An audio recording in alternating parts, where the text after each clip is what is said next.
ఆ జిల్లా బీజేపీలో వర్గపోరు అధ్యక్షురాలి పోస్టుకే ఎసరు పెట్టబోతోందా? పార్టీ పదవుల పంపకాలు ఏకపక్షంగా చేయడమే ఆమె చేసిన తప్పిదమా? కమిటీల అధ్యక్షుల్లో నియామకాల్లో పైరవీలకు పెద్దపీట వేశారా? సీనియర్లను పట్టించుకోకపోవడంతోనే వర్గ పేరు పెచ్చుమీరిందా? ఇంతకీ ఎక్కడి వ్యవహారం? Let's watch this story.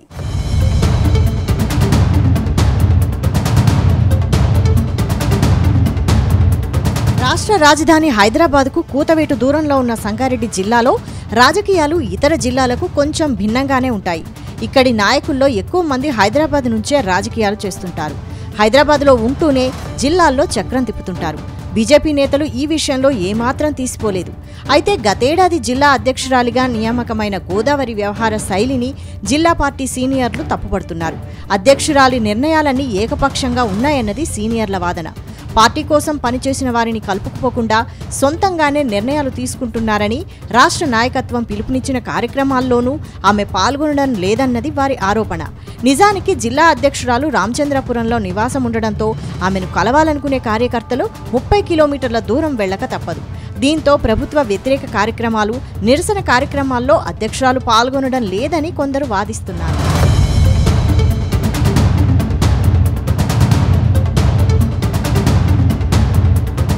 ఇటీవల సంగారెడ్డి జిల్లాలో 16 మండలాలకు అధ్యక్షులను ప్రకటించారు. అయితే అధ్యక్షుల నియామకాల్లో సీనియారిటీని పరిగణలోకి తీసుకోలేదని, పార్టీ కోసం పనిచేసే వారిని పట్టించుకోలేదని కొంతమంది కార్యకర్తలు జిల్లా పార్టీ కార్యాలయం ముందు ఆందోళనకు దిగారు. జిల్లా అధ్యక్షురాలు లేని సమయంలో పార్టీ కార్యక్రమాలకి ఎందుకొచ్చారని అక్కడున్న ఆఫీసు ఇన్ఛార్జ్ కార్యకర్తలతో వాగ్వాదానికి దిగడంతో అది కాస్త చిలికి గాలివానగా మారింది. పార్టీ కోసం పనిచేస్తున్న వారిని పక్కనబెట్టి పైరవీకారులకు, వారసత్వ రాజకీయాలు చేస్తున్న వారికి జిల్లా అధ్యక్షురాలు ప్రాధాన్యత ఇస్తున్నారని కార్యకర్తలు బీజేపీ ఆఫీస్ ఎదుటే ఆందోళనకు దిగారు. కంది మండలం అధ్యక్షుడిగా పోచారం గిరిధర్ను ప్రకటించడాన్ని జీర్ణించుకోలేని కొంతమంది కార్యకర్తలు సిద్ధాంతాలకు కట్టుబడి ఉండే పార్టీలో ఇదేం పోకడా అంటూ అధ్యక్షురాలి తీరును నిలదీశారు. జిల్లా బీజేపీ కార్యాలయం నుంచి కార్యకర్తలను బయటకు పంపడంతో అధ్యక్షురాలు విమర్శల పాలవుతోంది. జిల్లా అధ్యక్షురాలు అంతా నా ఇష్టం అన్నట్లుగా వ్యవహరిస్తుండడంతో గౌరవం లేని చోట మేమెందుకులే అని కొంతమంది ముఖ్య కార్యకర్తలు రాజీనామాకు కూడా సిద్ధమైనట్లుగా తెలుస్తోంది.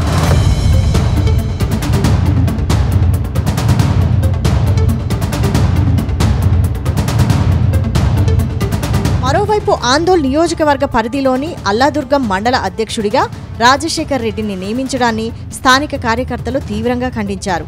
స్థానికంగా అందుబాటులో ఉండని వ్యక్తికి అధ్యక్ష పదవి ఎలా కట్టబెడతారని ప్రశ్నించారు. తమ మండలం మెదక్ జిల్లా పరిధిలోనిదే అయినా రాష్ట్ర ప్రభుత్వం పిలుపు మేరకు సంగారెడ్డి జిల్లా పరిధిలో పనిచేస్తుంటే ఇదేం వింత పోకడా అంటూ అధ్యక్షురాలి వ్యవహార శైలిని తప్పుపట్టారు. అల్లాదుర్గం మండల అధ్యక్షుడిని వెంటనే మార్చాలి. కష్టపడ్డ కార్యకర్తలు ఎంతో మంది ఉన్నారు. పాత కార్యకర్తలు కానీ వెంటనే అల్లాదుర్గం మండల అధ్యక్షుడిని మార్చి కష్టపడ్డే కార్యకర్తలకు ఇస్తే మేము కూడా పాత కార్యకర్తల మధ్య బాండింగ్ మంచిగా ఉంటుంది కాబట్టి మేము కూడా సహకరించగలుగుతాము. ఏదన్నా లోపాలు ఉంటే కూడా ఎత్తి వాళ్ళకు మాట్లాడడానికి అవకాశం ఉంటుంది. ఇదిలా ఉంటే గతంలో బీజేపీ జిల్లా అధ్యక్షులుగా పనిచేసిన వారు, సీనియర్లు కూడా కొంతకాలంగా పార్టీ కార్యక్రమాలకు దూరంగా ఉంటున్నారు. 4-5 పార్టీలు మారిన వారికి జిల్లా పగ్గాలు అప్పగిస్తే ఇలాగే ఉంటుందని ఓ సీనియర్ నేత విమర్శలు కూడా చేశారు.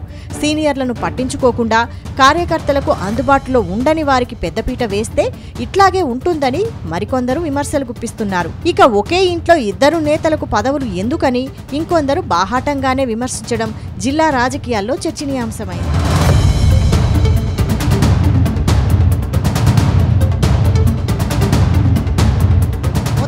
గతంలో యాక్టివ్గా పనిచేసిన బీజేవైఎం, ఇతర అనుబంధ సంఘాల నేతలు కూడా కొన్నాళ్లుగా పార్టీ కార్యక్రమాలకు దూరంగా ఉండడం వెనక మతలబు ఏంటి అని కొంతమంది కార్యకర్తలు చెవులు కోరుకుంటున్నారు. మండల అధ్యక్షుల ప్రకటనలో ఏ అంశాలకు ప్రాధాన్యత ఇచ్చారు, అధ్యక్షులుగా ఎన్నికైన వారిలో అర్హులు ఎంతమంది అనే దానిపై రాష్ట్ర నాయకత్వం కూడా దృష్టి సారించినట్లుగా తెలిసింది. మండలాల అధ్యక్షుల నియామకంపై జరిగిన రచ్చ గురించి రాష్ట్ర నాయకత్వం అంతర్గత విచారణ కూడా ఆదేశించినట్టు తెలిసింది. ఏదేమైనా సంగారెడ్డి బీజేపీలో వర్గపోరు మరోసారి బయటపడడం నమ్మిన సిద్ధాంతం కోసం పనిచేసే కార్యకర్తలను ఆవేదనకు గురిచేస్తోంది.